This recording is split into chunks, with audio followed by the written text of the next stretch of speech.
नमस्कार। मैं हूं संजीव श्रीवास्तव। आप देख रहे हैं 4 PM न्यूज नेटवर्क। अब की बार 400 पार। बीजेपी अपनी दम पर 370। प्रधानमंत्री नरेंद्र मोदी के इस नारे को सार्थक करने के लिए भारतीय जनता पार्टी प्राणपण से जुट गई है। बीजेपी ने आज अपनी 194 सीटों के उम्मीदवारों का ऐलान कर दिया है। अलग अलग राज्यों के लिए पहली खेप में सूचियां आई हैं और इसी के तहत मध्य प्रदेश में भी लोकसभा की कुल 29 में से 24 सीटों के प्रत्याशियों का ऐलान कर दिया गया है। जिस तरह की खबरें आ रही थी कि शिवराज सिंह चौहान मध्य प्रदेश के पूर्व मुख्यमंत्री का पुनर्वास दिल्ली में संभावित है, तो उन्हें अपनी पुरानी और पारंपरिक सीट विदिशा से पार्टी ने टिकट दे दिया है। केंद्रीय मंत्री ज्योतिरादित्य सिंधिया की इच्छा को भी बीजेपी ने पूरा किया है। वे चाहते थे कि उन्हें गुना सीट से टिकट मिले, तो गुना से उन्हें उम्मीदवार घोषित किया गया और पहली जो सूची आई है 24 उम्मीदवारों की मध्य प्रदेश की, उसमें 6 सांसदों के टिकट काटे गए और भोपाल से प्रज्ञा सिंह ठाकुर, जैसी कि पूर्व से उम्मीद थी कि उनका टिकट इस बार नहीं पार्टी देगी, तो उनका टिकट काटा गया और अन्य 5 और भी काटेगा। और फिलहाल 5 सीटों पर उम्मीदवारों के अभी जो नाम है रुके गए हैं। छिंदवाड़ा इसमें खास एक हाईलाइट है, जिसको लेकर भी कहीं उम्मीद और ये थी कि पहली खेप में शायद ये सीट घोषित ना हो, क्योंकि अभी जिस तरीके की सुगबुगाहट रही है, जिस तरीके का एक दृश्य बना हुआ था, चल रहा था, तो ऐसा लगता है कि बीजेपी अभी भी जो उसका इस बार का मिशन 29 है, उसे लेकर एक छिंदवाड़ा को जीतने के लिए जो साम नाम दंड भेद है, उसे अभी उसने छोड़ा नहीं है और कहीं ना कहीं सस्पेंस बना हुआ है। तो कुल मिलाकर मध्य प्रदेश के लिए जो नाम घोषित किए गए हैं, जिस तरह की सूची आई है, उस सूची को लेकर हम बातचीत करने जा रहे हैं। हमारे साथ एक खास मेहमान जुड़ गए हैं। मध्य प्रदेश के एक ऐसा नाम है जो वरिष्ठ पत्रकार हैं, करीब 4.5 दशकों का उनका अनुभव है, अलग अलग राज्यों में उन्होंने रिपोर्ट किया और मध्य प्रदेश को लंबे समय से रिपोर्ट कर रहे हैं, श्री अरुण दीक्षित जी। अरुण जी, आपका बहुत बहुत स्वागत है हमारे इस खास कार्यक्रम में। ये जो सूची आई है, जो 24 नामों का ऐलान हुआ है मध्य प्रदेश में, इसको लेकर आपकी पहली प्रतिक्रिया क्या है? कैसे देखते हैं? क्या आपको लगता है कि कितना क्या इसमें है और क्या कुछ नया है? जो आपकी एक शुरुआती प्रतिक्रिया क्या है, फिर उसके आगे की बात। अरुण जी। संजीव जी, ये पूरी सूची उम्मीद के मुताबिक है। जी। नरेंद्र मोदी ने कोई नया प्रयोग नहीं किया है। जो उन्हें करना था, जैसे अब आप देखिए, सबसे बड़ी बात, दो बहुत प्रमुख बातें हैं या जी। तीन कहें। पहली प्रमुख बात यह है कि ज्योतिरादित्य सिंधिया, जी। जिस सीट की वजह से उन्हें बीजेपी में जाना पड़ा, वो सीट जी। उन्हें वापस मिल गई जी। है। केपी सिंह जी। का उन्हें धन्यवाद देना चाहिए कि केपी सिंह के जरिए बीजेपी ने अब सेतु बने हैं। केपी सिंह, अगर केपी सिंह लड़े नहीं होते और जीते नहीं होते तो सिंधिया आज जहां है वहां नहीं होते। तो एक बड़ा फर्क यह है कि ज्योतिरादित्य सिंधिया दोबारा से गुना से चुनाव लड़ रहे हैं, उनकी पैतृक सीट है। दूसरा जो सबसे बड़ा खेल है वो है शिवराज सिंह चौहान का। उम्मीद थी कि जाएंगे, लेकिन आप देखो, वो जब तक विदिशा से सांसद रहे, सांसद ही रहे, वह सांसद से सीधे मुख्यमंत्री बने थे। केंद्र में सरकारें आई थी, उसमें उनकी कोई भूमिका नहीं थी। तो अब हम ये मान सकते हैं कि वो फिर से सांसद का चुनाव लड़ेंगे, और चूंकि विदिशा में कोई चुनौती नहीं है, विदिशा में जो टिकट पहले दिया गया था वो भी इन्हीं के कहने पे दिया गया था, तो वो अब, जैसा कि उम्मीद है कि कुछ भी हो सकता है, तो अब दिल्ली में वो बड़ी उम्मीद कर सकते हैं, सांसद बन के जाएंगे, क्योंकि मध्य प्रदेश में तो उनके लिए दरवाजे बंद कर दिए गए, उन्हें रिजेक्ट कर दिया गया था। बाकी जो है, जैसे सागर है, सागर में राज बहादुर सिंह को टिकट नहीं दिया है, लता वानखेड़े को दिया गया है टिकट। इस तरह का जो फैसला किया है, ग्वालियर में है, विवेक सेलवरकर का टिकट काट दिया गया है, भारत उम्मीद सिंह उम्मीद को दिया उम्मीद थी गया कि है। उनके टिकट उनके उनके उनके टिकट कटेंगे। उम्मीद थी, बिल्कुल पक्की उम्मीद थी कि हाँ, उनके टिकट कटेंगे। जी। तो वो वही है ना, विदिशा, गुना, ग्वालियर, सागर, ये जो है ना, ये पहले से ही पता था कि क्या होने वाला है। लेकिन एक बड़ी रतलाम, चीज ये है विदिशा। जी। जी। कि जो सांसद अब विधानसभा में हैं, उन सभी की पसंद का ख्याल रखा गया है। देखिए, मुरैना से नरेंद्र सिंह तोमर की जगह एक तोमर साहब आए हैं जो उन्हीं की पसंद है। जो उनके कहने पे टिकट मिला है। ठीक जी। वैसे ही प्रहलाद सिंह पटेल की जगह राहुल लोधी आए हैं। ये वो राहुल जी। लोधी हैं जिन्होंने कांग्रेस छोड़ी थी, कांग्रेस के विधायक चुने गए थे दमोह से, फिर वो हार गए थे। तो तब प्रहलाद सिंह पटेल ने जो मैं उसमें उसमें आगे बढ़ने के पहले वो मैं बिल्कुल उस इक्वेशन पे आऊंगा। पहले हम ये बात करें कि ऐसी उम्मीद थी कि जैसे शिवराज सिंह चौहान बार बार एक ताल ठोक रहे थे जब उन्हें मुख्यमंत्री पद से हटाया गया था, मध्य प्रदेश का मुख्यमंत्री पद उन्हें नहीं मिला था 5वीं मर्तबा, छिंदवाड़ा जाने की बड़ी इच्छा थी। तो अगर हम इसको ऐसे देखें कि उन्हें टिकट तो पार्टी ने दे दिया है, छिंदवाड़ा में उन्हें नहीं दिया गया, क्या इसके पीछे ऐसा माना जाए कि अभी छिंदवाड़ा में कोई आस उम्मीद बीजेपी को है? नंबर एक। नंबर दो, अगर शिवराज सिंह चौहान वहां कमलनाथ एंड कंपनी के सामने आते, नकुलनाथ यदि उम्मीदवार में कांग्रेस टिकट देती है या दे रही है, तो क्या इक्वेशन होता? वो क्यों नहीं दिया गया? क्या उससे कद बढ़ता कमलनाथ का यदि शिवराज सिंह चौहान का, माफ कीजिएगा, कमलनाथ के पुत्र को हराते? तो ऐसा देखा भी, ऐसे भी देख सकते हैं। हालांकि भी देखिए, ये हाइपोथेटिकल इसलिए है कि अभी नकुलनाथ का टिकट घोषित नहीं हुआ, लेकिन शिवराज सिंह चौहान की सद इच्छा थी कि मुझे उन्हें छिंदवाड़ा से टिकट दे दिया जाए, या वो टाल ठोक रहे थे। इसे कैसे देखते हैं? पहले आप उस पर देखिए, मैं आपको 2003 की याद दिलाता हूं। 2003 में दिग्विजय सिंह के खिलाफ शिवराज सिंह ने चुनाव लड़ा था राघवगढ़ से। आप याद करिए कि 2003 में जो कांग्रेस की हालत हुई थी, उतनी बुरी हालत शायद पहले कभी नहीं हुई, इस बार भी नहीं हुई है। तब 38 सीटें जीती थी कुल, अभी तो 66 सीटें हैं। तब भी शिवराज सिंह राघवगढ़ से हार गए थे। कहने को जरूर है, ये पक्का है कि अगर शिवराज सिंह चौहान को छिंदवाड़ा भेजा जाता तो उनका कद बढ़ता। चुनौती किसके सामने होगी, और अभी ये भी सीट डिक्लेयर नहीं है, नहीं, मैंने क्योंकि इसलिए कहा ही कर दे। अभी अभी ये तय नहीं है कि जिनका हम और आप ले रहे हैं वो कौन सी पार्टी से लड़ेंगे। ये संभव है ये भी कि है, नकुल नाथ ही बीजेपी में आ जाए, हो कुछ भी हो सकता है, सकता है। कुछ भी हो अभी सकता संभावनाएं खुली हुई हैं, इसलिए है। जी। छिंदवाड़ा में। और एक और चीज ये भी हो सकती है कि कह दिया गया है आखिर में, जिस दिन पर्चा दाखिल करने का आखिरी दिन होगा उस दिन शिवराज सिंह जा सकते हैं। राजनीति पे कुछ भी नहीं कह सकते। कुछ और भी मोदी संभव। जी बहुत बड़ी उलटफेर करने के बड़े उस मामले में, वो भारत में सबसे बड़े उस्ताद वही हैं कि कब बिल्कुल। 1.25 लाख से एक लड़ाऊं वाला खेल करते हैं, कब किसको कहां से क्या करेंगे। तो आप सोचिए कि क्या मतलब, अगर राजे रजवाड़ों का इतिहास देखें तो अपने कारिंदे से हारे, अब फिर उसी कारिंदे की कुर्सी छीन के दोबारा मैदान में उतर रहे हैं ज्योतिरादित्य सिंधिया। ऐसा ऐसी किसी को कभी उम्मीद नहीं रही होगी कि ऐसा होगा। ठीक जी। वैसे ही है। और यहाँ एक और चीज है भाई, जो लोग बिल्कुल तैयार बैठे थे, जो बड़े नाम चुनाव हारने के बाद कि जिनको टिकट मिलना ही है, जो उनके मंत्रिमंडल के शिवराज के सदस्य, किसी का नाम नहीं आया, कहीं नहीं, से कोई नहीं। नरोत्तम मिश्रा की बात करिए सीधा। नरोत्तम मिश्रा की उम्मीदों पर बहुत गहरा धक्का होगा, पानी फिरा होगा उन पे। नहीं, वो और भी कई लोग हैं, 2-3 लोग और थे जो लोकसभा के लिए तैयार बैठे थे, और कहा भी गया होगा शायद। और हमें आपको याद होना चाहिए कि ये भी माना गया था कि बीडी शर्मा भोपाल आएंगे, वो जी। खजुराहो में नहीं रहना चाहते हैं। लेकिन जी। ऐसा कोई बदलाव नहीं। 12 सांसद, जो 24 टिकट में 12 जो हैं, उनको एज इट इज जहां का तहां रखा गया है। 6 सांसदों की जगह उनकी पसंद के 6 लोग उतारे गए हैं। जी। बाकी जो 6 काटे गए हैं उनमें भी देखिए, सिंधिया की केपी सिंह का टिकट कटना ही था, रमाकांत भार्गव का कोई मतलब नहीं है। ये जो सागर वाला मामला है, वहां भी राज बहादुर सिंह को टिकट नहीं मिलना था, क्योंकि तमाम कारण है। और भी जो 3 सीटें रतलाम हैं, रतलाम ग्वालियर, रतलाम में जीएस डामोर, ग्वालियर में हाँ, विवेक शेजवलकर, आपने पहले भी कहा। तो ये और ये साथ ये साथ लोग, रमाकांत भार्गव, विदिशा, 6 नाम हो गए आपके जिनके टिकट ऐसा कटे। नहीं है कि कोई बड़ा नाम। हाँ, ये अगर जी। हिसाब से देखें तो मराठी बहुल ग्वालियर में मराठी भाषी लोग बहुत है। वहां विवेक शेजवलकर का टिकट काट कर भारत सिंह को दिया जाता है। जी। तो अब ये ओबीसी का खेल है। जी। और अब ओबीसी की बात हम कर ही नहीं सकते, क्योंकि ज्योतिरादित्य सिंधिया खुद को ओबीसी कहते हैं, वो अपनी जात कुर्मी बता चुके हैं। तो अब वो ग्वालियर पहली बार जो है पूरी तरह से राजमहल की छाया से निकल के आम आदमी तक जाती नजर आ रही है।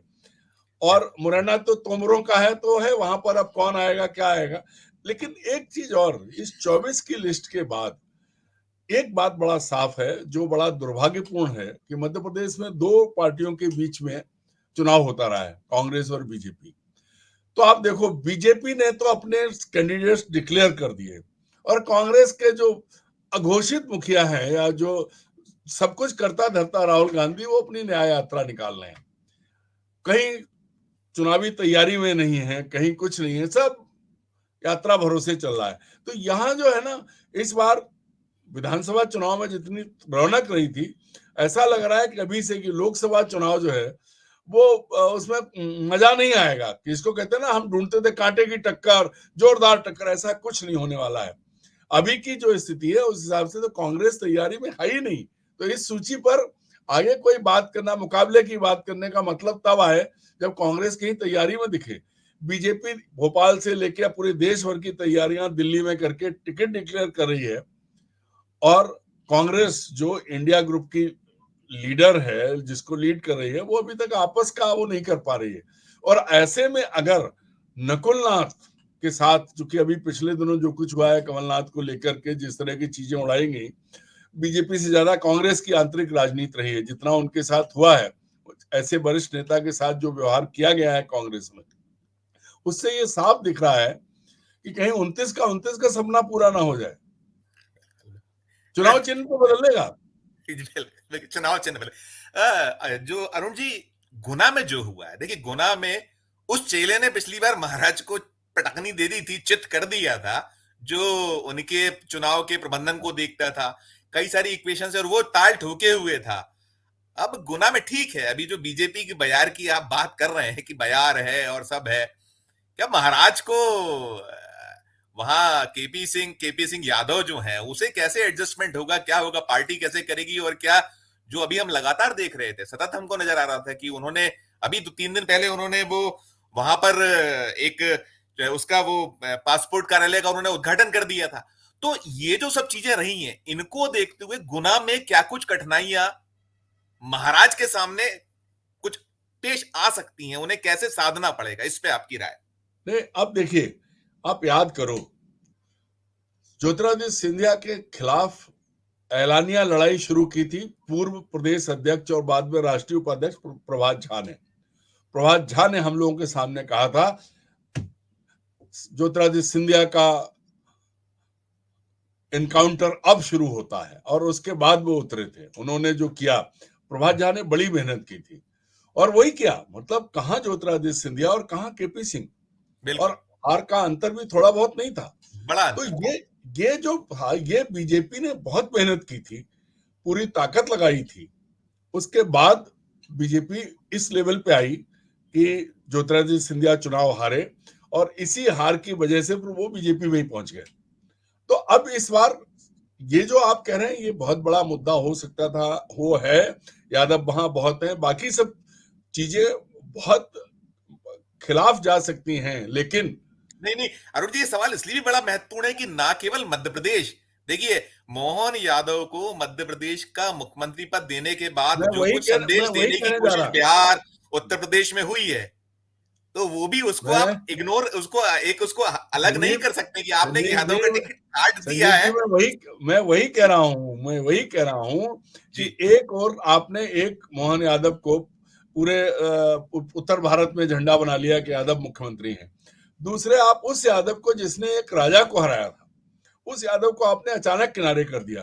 पर यहाँ दुर्भाग्यपूर्ण स्थिति है कि किसका कौन खड़ा होगा उसके साथ। देखिए, कांग्रेस कांग्रेस की स्थिति आज, कांग्रेस के अध्यक्ष को पता नहीं कि कौन कहाँ क्या है जो प्रदेश अध्यक्ष बनाया गया। कांग्रेस की प्रदेश कार्य समिति नहीं है, प्रदेश कांग्रेस का संगठन नहीं है, कांग्रेस की तैयारी नहीं है। वहां अगर कांग्रेस मजबूत स्थिति में होती और उसकी तैयारी होती, तो यही केपी सिंह ज्योतिरादित्य सिंधिया को नाखून चने चबा सकते थे अगर परिस्थितियां ठीक रहती, लेकिन नहीं है। चूंकि भाई, ये दुर्भाग्यपूर्ण है कि कमलनाथ अपमानजनक तरीके से हटाए गए, उसके बाद जीतू पटवारी को जिस तरह अध्यक्ष बनाया वो खुद हारे, और उन्होंने जितनी ताकत अपने कार्यभार, एक तरफा कार्यभार ग्रहण करने में दिखाई, उससे उसका 1% भी उस संगठन को चलाने में नहीं। आप देखिए कितने लोगों ने पिछले दिनों छोड़ी है, वो किसी से बात भी नहीं कर पा रहे हैं। तो जब प्रदेश कांग्रेस का संगठन नहीं, राष्ट्रीय स्तर पर कोई जिम्मेदार नेता नहीं, ऐसे में क्या कांग्रेस लड़ेगी? हम अगर हम लौटे गुना पे लौटे, तो गुना पे आपको और क्या, आप उसमें महाराज को साधने वाली जो बात है, उन्हें साधने के लिए क्या कुछ जतन करने पड़ेंगे, देखिए, पार्टी तो है ही। महाराज के लिए एक बात और समझिए, महाराज के लिए गुना नया नहीं है। बिल्कुल। और महाराज ने पिछले सालों में खुद को बहुत बेला है, बेचारों ने पूड़ियां बेली हैं, समोसे तले हैं, क्या नहीं किया है। महाराज जो है खुद गलित को, किया, खाना खाया है, कमोड लेके गए हैं, क्या क्या कुछ हुआ है। नहीं नहीं, इसके अलावा खुद की जात बताई है कि मैं कुर्मी हूं। जी। महाराज ने बहुत कुछ किया है। तो महाराज के लिए चुनौती तब होती जब वहां कांग्रेस एकजुट होके और ताकत के साथ इन्हीं केपी सिंह को खड़ा कर देती तो मुश्किल हो जाती। लेकिन जब कांग्रेस का प्रदेश, अभी ऐसी संभावनाएं देखते हैं जब हर कुछ हो सकता है नहीं राजनीति नहीं, में। हर कुछ हो तो सकता है, लेकिन जो तैयारी कांग्रेस को करनी है, भाई कांग्रेस का जो पीसीसी का भोपाल में दफ्तर है उसमें धूल उड़ रही है, संगठन नहीं है, तैयारी नहीं है, और कांग्रेस के पास अब तो पैसे भी नहीं होंगे। तो सवाल यह है कि कांग्रेस खुद अभी स्थिति में नहीं है कि वो लड़ने की तैयारी। आज राहुल गांधी की यात्रा मध्य प्रदेश आई है, होना क्या चाहिए था कि आज जब बीजेपी के कैंडिडेट्स आए तो कहीं ये दिखता कि हाँ मध्य प्रदेश में संगठन है। कहाँ कमलनाथ के समय एक बड़ी जंबो कार्यकारिणी थी, अब जीतू पटवारी के साथ एक पदाधिकारी अभी तक घोषित नहीं है। तो सबसे बड़ी बात है कि बिना फौज के होगा क्या। और एक और बड़ी बात है कि जो परिस्थितियां कांग्रेस के भीतर हैं, मैं तो ये कहता हूं कि कांग्रेस को ताकतवर और मजबूत कैंडिडेट नहीं मिलेंगे। क्यों? क्योंकि कोई लीडर ही नहीं है। जीतू पटवारी को कांग्रेस नेता नहीं मान रही है। कांग्रेस के ज्यादातर वो नेता जो पुराने नेता हैं, जिनकी पकड़ है जमीन पे, वो जीतू पटवारी को नेता नहीं मानते। और जीतू पटवारी ने ऐसी कोई कोशिश नहीं की है पिछले 2 महीने में कि जो ये माना जाए कि वो संगठन को आगे बढ़ा, लोगों को साथ लेके चलना चाहते हैं। उन्हें ऐसा लगता है राहुल गांधी का हाथ सर पे है तो सब काम हो जाएगा, चाहे वो उमंग सिंगार हो, चाहे वो जीतू पटवारी हो, दोनों का व्यवहार अभी तक उसी तरह से है। तो ये जो परिस्थिति है ना, हम कहेंगे कि थाली में परोस के कांग्रेस देने की स्थिति में लग रही है। पिछली बार तो एक सीट थी, इस बार अगर देखिए अभी संगठन नहीं है, अब अगले 2 महीने में सब होना है। तो पहले आप संगठन बनाओगे, प्रत्याशी चुनोगे, व्यवस्था करोगे, क्या करोगे? वार फुटिंग पे तो हो नहीं सकता। क्यों? जब दिल्ली कुछ नहीं कर पा रही। एक कमलनाथ को हटाने का ऑर्डर निकालने में तो इतनी फुर्ती दिखाई कि उसमें वो एक लाइन जो हर ऑर्डर में निकलती थी कि भाई आउटगोइंग स्टेट हेड कमलनाथ के काम की तारीफ की जाती है, वो भी लिखना भूल गए थे कांग्रेस के नेता।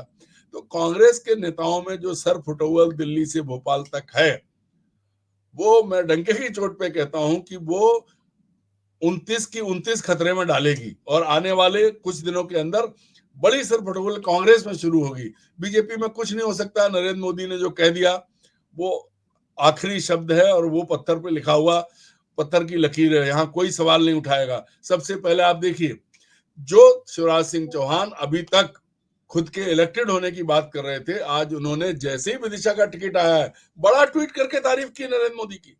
इतनी तारीफ की कुछ पूछिए मत। वो तो तो एक चित्र भी ये है, है, भाभी भाभी भाभी आरती उतार रही है, पटाखे फूट रहे हैं, सारे पुराने मित्र जुट गए हैं, बड़े खुश हैं लोग, तो वो तो आ गई। नहीं, अरुण जी, नहीं, एक चीज और मैं पूछना अब एक चीज और नहीं, पूछना इसके चाहूंगा, एक चीज। इसमें एक चांस और है कि हो सकता है कि नरेंद्र मोदी संन्यास लें 75 साल के बाद, एक आध साल बाद, क्योंकि अब तैयारी उनकी जैसी है, उसके सामने विपक्ष नहीं है। जनता कुछ ऐसा चमत्कार कर दे कि हाँ 77 की तरह खड़ी हो जाए कि नहीं हटाना है, तब तो हो सकता है, अन्यथा मैदान साफ है।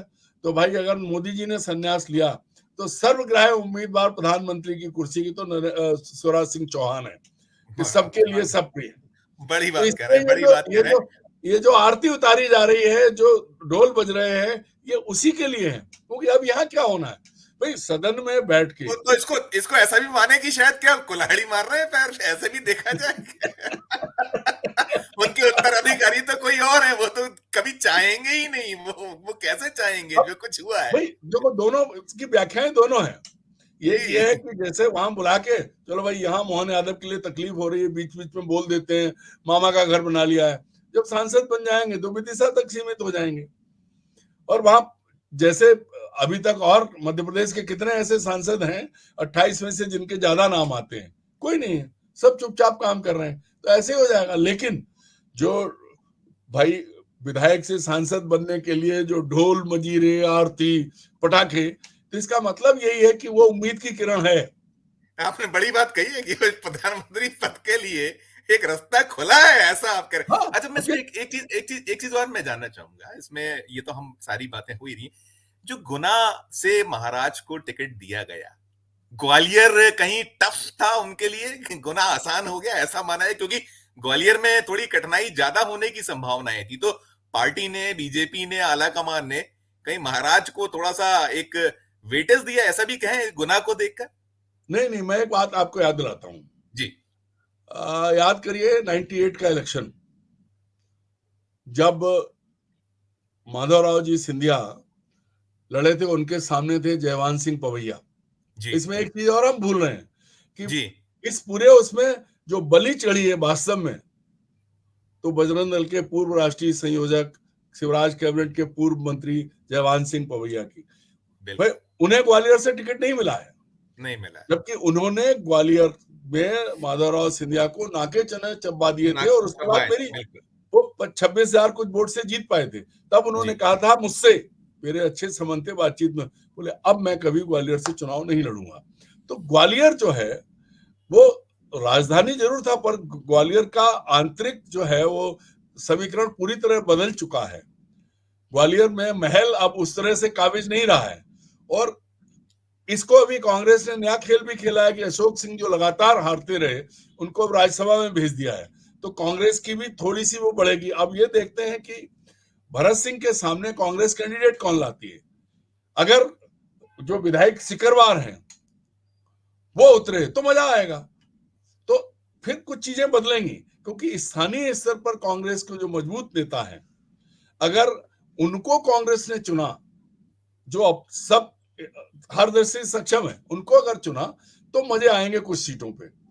लेकिन बिल्कुल। अगर फिर अच्छा वही हुआ, अरुण जी, जी जी फिर वही हुआ अच्छा कि तू ये मेरा वो तेरा, या फिर एक रियासत के टिकट बट गए, एक रियासत के चेले चल गए। क्योंकि अभी देखिए कांग्रेस में एक चीज और चल रही है, जैसे 2003 के चुनाव के बाद 8, 13 के विधानसभा चुनाव हुआ था, 18 में जीत गए थे। तो ठीक अभी भी यहाँ भी लोकसभा में भी ऐसा ही कि मान लो इस बार उम्मीद ही नहीं है, लीडरशिप नहीं है, हार जाने तो कोई बात नहीं है, अगले बार के लिए मैदान तैयार हो रहा है, टीम तैयार हो रही है। तो कांग्रेसी जो है, जो वास्तव में दमदार जो कुछ कर सकते थे, वो नाउम्मीद होके घर बैठ गए। जी अब चेलों के चेलों को आगे किया जाएगा ताकि वो भी शहीद हो ले। फिर जब 2029 के लिए टीम बनेगी, तब किस राजा का राज होगा, कौन होगा, देखेंगे। लेकिन अभी कम से कम ये है कि अगर सब हार जाएंगे तो राज्यसभा के बहाने ही सही, कम से कम जो बड़े चेहरे हैं वो बने तो रहेंगे, दिखते रहेंगे। क्योंकि बिल्कुल मैं ये मानता हूं कि अगर पार्टी जीतू पटवारी को इंदौर से उतार दे, और जीतू पटवारी कांग्रेस के अध्यक्ष हैं, जीत के दिखाए, नहीं, मैं विधानसभा मैं आ रहे, मैं मैं लोकसभा मैं लड़े। आऊंगा अरुण जी। मुझे पहले पहले मैं ये जानना चाहूंगा, आपको माफी चाहूंगा टोकते हुए। एक तो दो टिकटें जो हैं, खासकर मंडला से फग्गन सिंह कुलस्ते और सतना से गणेश सिंह रिपीट हुए, इसको लेकर कैसे आप देखते हैं, इसे कैसे देखते हैं? और अरे इसके साथ ये साथ अगला सवाल मैं करूंगा, अगला पूछूंगा, इंदौर में टिकट को रोक देना, वो जो सिंधी समुदाय का एकमात्र शख्स है शंकर ललवानी, तो पहले आप इन पे प्रकाश डालिए, फिर मैं इंदौर की बात करूं। देखिए, दोनों जो हैं ये तभी मान लिया गया था, फग्गन सिंह कुलस्ते और गणेश सिंह का, क्योंकि इनकी स्थिति चुनाव के दौरान ही करीब करीब ये साफ थी, और नरेंद्र मोदी ने वायदा अपना निभाया है, क्योंकि विधानसभा चुनाव आंतरिक परिस्थितियों की वजह जो से विधानसभा चुनाव हार गया उसे फिर लोकसभा का टिकट, ये भी एक संदेश है ना इसमें? लोकसभा का तो है, वही लोकसभा तो जीता हुआ है। अब एक जी बात और संजीव जी इसमें देखें ना, जितना जी छोटा चुनाव उतना कठिन चुनाव। जी ग्राम सभा के सरपंच का जब चुनाव आप लड़ते हैं, तब आप ये समझ लीजिए कि वो उसमें जो है वो सबसे कठिन दौर होता है। सबसे मतलब जिसको कहे ना कि अरे कितना सरपंच के चुनाव में, तो विधानसभा चुनाव, और वैसे भी उनके भाई पिछला चुनाव हारे थे। और गणेश सिंह को कांग्रेस के ही एक विद्रोही ने चुनाव हराया। अगर ऐसा नहीं होता तो गणेश सिंह भी जीत सकते थे। तो इन दोनों पर चूंकि मोदी की कृपा दृष्टि बनी रही है, इसलिए इनको टिकट दे दिया है। बाकी देखिए कोई रीजन नहीं है, सिर्फ और सिर्फ 1 से 10 तक। अब अगला सवाल आप इससे जुड़ा ये कर सकते हैं, साध्वी प्रज्ञा ठाकुर। मैं उस पे आ रहा था, मैं आ रहा था कि भोपाल में आलोक शर्मा को बहुत लंबे अरसे बाद उसे ऐसा एक वो कह सकते हैं बहुत सुरक्षित सीट है, यहाँ बीजेपी हाँ, 1984 के बाद से कभी नहीं आ रही, आलोक तो संजय, आलोक शर्मा। आलोक शर्मा को आरिफ अकील के सामने उपयोग किया जाना, दो दो मर्तबा उपयोग, तो उसका कहीं पुरस्कार कह लीजिए, ऐसा देखा जाए उसको। और प्रज्ञा सिंह ठाकुर का टिकट तो इसलिए भी कटना था कि नरेंद्र मोदी ने उनसे साफ कह दिया था कि कभी माफ नहीं करेंगे, तो वो तभी संदेश चला गया। तो और लेकिन उन्हें ऐसा 5 सालों में उनका रिपोर्ट कार्ड सबसे निराशाजनक रहा है कि उन्होंने भोपाल के लिए ऐसा कोई गिनाने के लिए नहीं है। आप देखिए, रोडमल नागर की तारीफ की थी राजगढ़ में कि रोडमल नागर ने जो अपना एक वहां मॉडल पेश किया, तो सांसद कुछ कर सकता है, लेकिन अब भोपाल सरी की सीट पर जहां बहुत गुंजाइश है करने की, वहां नहीं कर पाई, तभी था। तो दोनों चीजों पर आप जो आप कह रहे थे उसी को आगे बढ़ा दीजिए प्लीज। नहीं, मैं देखिए एक चीज और समझ लीजिए, शिवराज सिंह चौहान की पसंद की 3 लोकसभा सीटें, एक विदिशा उनकी खुद की हो गई, होशंगाबाद दर्शन चौधरी हो गए और भोपाल आलोक शर्मा हो गए। 3 सीटें मान लीजिए, 29 में से 3 उनके पास पहुंची हैं, उनकी अपनी सीटें हैं। वो तीनों, 2 जो सांसद होशंगाबाद और भोपाल, मतलब लेफ्ट राइट उन्हीं के हैं। जी जो बात कही आपने, पिछली बार इनको उतारा क्यों? देखिए, जितने विवाद प्रज्ञा ठाकुर से जुड़े रहे हैं, जिन जिन मामलों में जांच हुई है, मालेगांव से लेके और बागली का हत्याकांड हो, सब चीजें हैं, उसके बावजूद टिकट दिया गया था, संघ की पसंद थे। लेकिन अगर नरेंद्र मोदी नाराज थे और नाराजगी सच में जिस तरह की चीजें हुई थी उसमें अगर वास्तव में वो नाराजगी होती तो उनसे इस्तीफा लेके दोबारा चुनाव भी करा देते, कोई खतरा नहीं था। लेकिन हाँ, ठीक है, वो अब आजीवन व्यवस्था हो गई, पेंशन खाइए आराम से, पूर्व सांसद का वो ले लिए। उन्होंने कुछ भी नहीं किया, ये हम जानते हो, सिवाय विवाद खड़ा करने के। बहुत कई बार वो एक्सपोज हुई, वो तो बिल्कुल कहीं कोई वो है ही नहीं। लेकिन मोदी जी ने बड़ा धैर्य दिखाया कि इतने दिन चलने दिया, ये भी बड़ी बात है। सबसे बड़ी चीज ये है। और भोपाल वो जगह है जहां बीजेपी को कोई प्रयोग करने की जरूरत नहीं है, कुछ भी पकी कर दे। पकाई सीटें, पकी पकाई सीटें, पकी इंदौर पकाई सीट, भोपाल कई बिल्कुल ऐसी हैं कि जैसे से आपको तोड़कर खाना भरे आई, आम है बस, ये पका हुआ। मतलब कोई कोई चुनौती नहीं है। तो आलोक को भी कहीं वो जो आरिफ अकील के सामने जो लगातार उपयोग 2 बार किया गया, महापौर जरूर एक बार उन्हें दिया गया था और वो जीते थे, ठीक काम कर पाए थे, उसी का कहीं एक कह लीजिए कि पुरस्कार के तौर पे उसको देखा जा सकता है। बिल्कुल बिल्कुल, आप इसे कह सकते हैं, क्योंकि बड़े बड़े लोग लगे थे यहाँ से, जी पर आलोक आलोक का की मेहनत का फल उन्हें मिला है और उनकी प्रतिबद्धता का फल मिला है। आलोक ने बहुत काम किया और आलोक पार्टी के उपाध्यक्ष भी थे, सब तरफ से पूरे प्रदेश में, तो और अच्छा कैंडिडेट है। अब सामने कौन आएगा उस पर देखा जाएगा, क्योंकि जब दिग्विजय सिंह 3.5 पौने 4 लाख के अंतर से हारे थे। अब लड़ने की हिम्मत दिखा सकते हैं दिग्विजय सिंह, अब लड़ने की हिम्मत दिखा सकते हैं, ऐसा लगता है कि नहीं दिखाएंगे। नहीं, नहीं दिखाएंगे, क्योंकि उन्होंने पहले कह दिया है कि वो कि मैं नहीं। राज्यसभा अभी बाकी है, तो वो तो अब उनका कोई चेला आएगा, आप जी देखना, जी टिकट दिग्विजय सिंह के खाते में ही जाएगा, उनका कोई चेला आएगा। पर एक बहुत बड़ी बात है, मैं एक बात, गंभीर बात ये कहता हूं कि नरेंद्र मोदी जी ने 2019 में एक मैसेज दिया था इनको आगे करके, और भारत की जो पृष्ठभूमि है, जो समाज है, उसमें भले ही भगवा पहनने वाला व्यक्ति हो, लेकिन अगर उसकी वाणी में विनम्रता और मिठास नहीं है तो उसे कोई पसंद नहीं करता। प्रज्ञा ठाकुर का चुनाव ही उस वक्त ये हुआ था कि भाई ठीक है, तो उसको कहीं किसी ने, और दुर्भाग्य की बात यह है कि जितने सन्यासी हैं सब कहीं ना कहीं विवादित हैं, चाहे वो उत्तर प्रदेश के साक्षी महाराज हों, चाहे प्रज्ञा ठाकुर हो, ऐसे और भी हैं। तो ये जो संघ पृष्ठभूमि वाले और जो उनकी सिफारिश वाले लोग थे, उसको कहते हैं ना अंग्रेज, they have earned bad name, उन्होंने इमेज खराब की है पार्टी की। लेकिन भाई साक्षी महाराज को टिकट उन्नाव से मिल गया है, प्रज्ञा ठाकुर को भोपाल से नहीं मिला है। नहीं मिला, नहीं ये मोदी जी ने पहली बार मैसेज क्लियर किया है। साक्षी महाराज ने बाद में मौन धारण कर लिया, बोले नहीं, तो उनका टिकट उन्हें दोबारा मिल गया। अन्यथा तो ये मान के चल रहे थे कि उनको भी इस बार टिकट नहीं मिलेगा। बिल्कुल। अरुण जी इसमें मैं अब आखिर में पूछना चाहूंगा, समय हमारा लगभग खत्म होने जा रहा है। ये अब आपने काफी कुछ कहा कांग्रेस को लेकर, आपने बीच में बहुत सारा चीजें दिखा दी कि संगठन नहीं है, केंद्रीय नेतृत्व सुप्त है, वो यात्रा भर से कुछ होने वाला नहीं है, बहुत कम वक्त बचा है। फिर भी जो ये पहली खेप है बीजेपी की 24 सीटों की, और कांग्रेस तो देखिए अगर हम 2014 जाए 27-2, 19 आए 28-1, और अब 29-0 पे खेलना चाहती है बीजेपी। तो इस पूरी सूची में इसके बाद अब कांग्रेस के पास करने के लिए आप क्या देखते हैं कि क्या कुछ करे, जिसमें जो ये लोग दावा कर रहे हैं कि नहीं हम 29-0 तो नहीं होने देंगे, कैसे देखते हैं, क्या आपको उसको लेकर आपका ऑब्जर्वेशन क्या है अरुण जी? संजीव जी, मुझे ऐसा लगता है कि कांग्रेस कुछ करना ही नहीं चाहती है। भाई, सीटों के बंटवारे के हिसाब से अगर देखें तो मध्य प्रदेश में तो कोई चुनौती थी नहीं। होना यह चाहिए था कि दिसंबर में कमलनाथ को निपटाने और उनको अपमानित करने की जितनी ताकत लगाई कांग्रेस नेतृत्व ने, उसके बजाय वो लोकसभा चुनाव की तैयारी करता, वो केंद्रीय नेतृत्व ने नहीं की। और प्रदेश में जिन लोगों को नेतृत्व दिया गया है उन्हें उतना अनुभव नहीं है, जो खुद अपनी सीट हार के आए हैं, वो क्या दिशा देंगे। और इसके अलावा अगर ये होता कि कांग्रेस ने अध्यक्ष बदला था तो उसी वक्त पूरी कमेटी होती, ताकि वो कमेटी जमीनी स्तर पर नए सिरे से हार के बाद जो मनोबल गिरा है उस मनोबल को दोबारा जोड़ने और लोगों को खड़ा करने के लिए जो ग्राउंड लेवल पे जो काम होना चाहिए जमीनी स्तर पर, वो कांग्रेस ने किया ही नहीं है। कांग्रेस की ताकत आपको कहां दिखी? आज राहुल गांधी आए, वहां भी उस तरह का रिस्पांस नहीं है। बस ताकत उस दिन दिखी थी जिस दिन जीतू पटवारी भोपाल पे चढ़े थे, इंदौर से आए थे तो घंटों ट्रैफिक जाम रहा था, ऐसा लगा था कि पूरा उन्होंने जीत लिया है। तो ये जो कांग्रेस की स्थिति है, जो कांग्रेस का मूल चरित्र है कि मरते जाएंगे कटते जाएंगे, लेकिन आपस में लड़ना नहीं छोड़ेंगे, वो कांग्रेस अभी भी उस पर है। आज भी कांग्रेस के ज्यादातर लोग कमलनाथ के पीछे पड़े हैं। मैंने देखा कमलनाथ अरुण जी, आज वो मैंने राहुल गांधी की मुरैना की पहली सभा देखी एंट्री के बाद, और जो अबोलापन था, जो इग्नोरेंस, और देखिए एक चीज इसमें नहीं संजीव, कमलनाथ एक मिनट, अबोलापन कमलनाथ नहीं। नहीं, मैं एक बात और कहूं, आपने नोटिस नहीं लिया, मैंने लिया है।